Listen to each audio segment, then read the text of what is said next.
fact about Kagan, the word Kagan is originally came from our dialect, which means to warn. Our tribe usually wore a dagmay. Dagmay is malong. There are two types of dagmay. First one is the landak. The next one is the siko-siko, which I am wearing right now. Special thanks to Miss Judy and L. Magayan, Arl.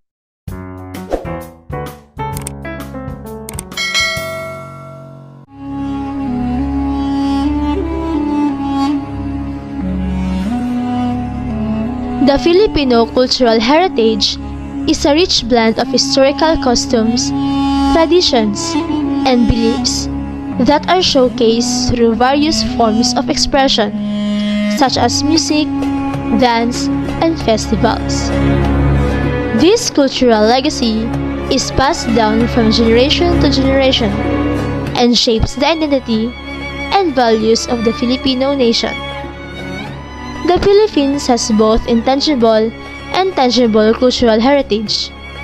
The tangible being the soul of the country, consisting of elements such as music and storytelling, while the tangible being physical manifestations such as ancient artifacts and traditional costumes. Both aspects of the cultural heritage create a rich and dynamic picture of the Philippines and offer a unique window into its history and soul.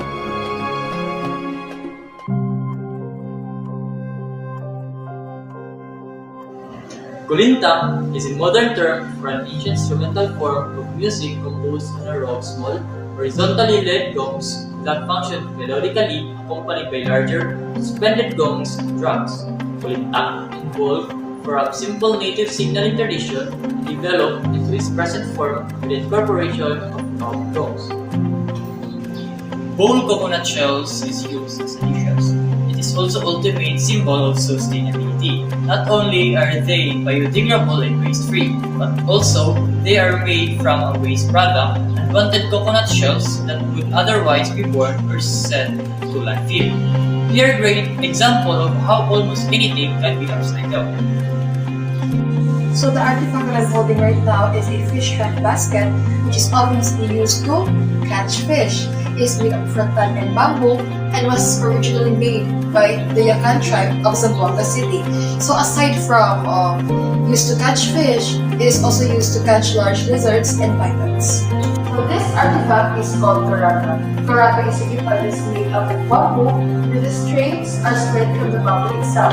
This kind of artifact is known and very popular in the Eastern Europe. Lastly is the Tibuli-inspired doll. This artifact is made at Surala and Lake Cebu, south of Cotabato. The purpose of this doll is to distinguish themselves from other tribal groups by their colorful clothes. This is Batawi. Batawi is also known as Madjawasi. It is made out of velvet and silk, and jeweled with gold buttons just like how you see it. It is the most beautiful attire that we can do. This is the busog from Bantayan. It is used for hunting wild animals and also used as a war weapon during tribal war. This is the bag made from tinalak. The bag made from tinalak is an indigenous fabric from Abaca that was made through the process by Tibuli women of South Cotabato. Good morning po, Ma'am Judy. So I have a few questions na po. So what are the impacts of cultural artifacts in society? We know that cultural artifacts are of the critical import to the study of humans and civilization over the course of the history. It is very useful, especially who wants to learn about a culture. Important to the preserve artifacts from the historical events so we can remember and learn and honor who were involved. Why is it important for the people to learn the cultural artifacts? It is important for the people to learn the cultural artifacts. It explores the quantity, and the goal is to develop the structural and systematic methods for the understanding traditional artifacts, which may become inspiration for visual and formal language studies of artifacts. Kadayawan is a yearly festival held in Davao City, Philippines that celebrates the land's abundant harvest and blessings. Originally from the customs of Mindanao indigenous tribes, the government revitalized the festival in the 1980s to promote the tourism and display the area's unique culture. The name Kadayawan originated from the Bantayan term Kadayaw, which means good, beautiful, or valuable. The festival showcases traditional music, dances, costumes, and crafts of the Davao region. It has become a popular event attracting visitors from all over the world with street dances, floral parades, and colorful display of fruits and flowers, all symbolizing the theme of abundance and thanksgiving. Overall, Kadayawan is a celebration of Mindanao rich cultural heritage and the resilience of the Filipino people. In the Philippines, the bayanihan is derived from the words bayan, which means community or nation, and bayani for hero. Mentality is one of agreeing solidarity, social harmony, and aiding others without expecting return in order to accomplish a certain purpose. Bayanihan also referred to literally assisting one's neighbors move their house back in the day when dwellings were made of lighter materials like coconut leaves, bamboo, and wood. Magbayanihan tayo is a Filipino phrase used when someone invites others to become heroes for the community. In the Filipino context, a hero is someone who loves his people, but people literally can be anyone because of our sense of critical capital. Now, we will interview our fellow student from the University of Mindanao to give an insight about the tradition and belief of their tribe, which is the Kagan tribe. Assalamualaikum warahmatullahi wabarakatuh. Walaikum Assalam.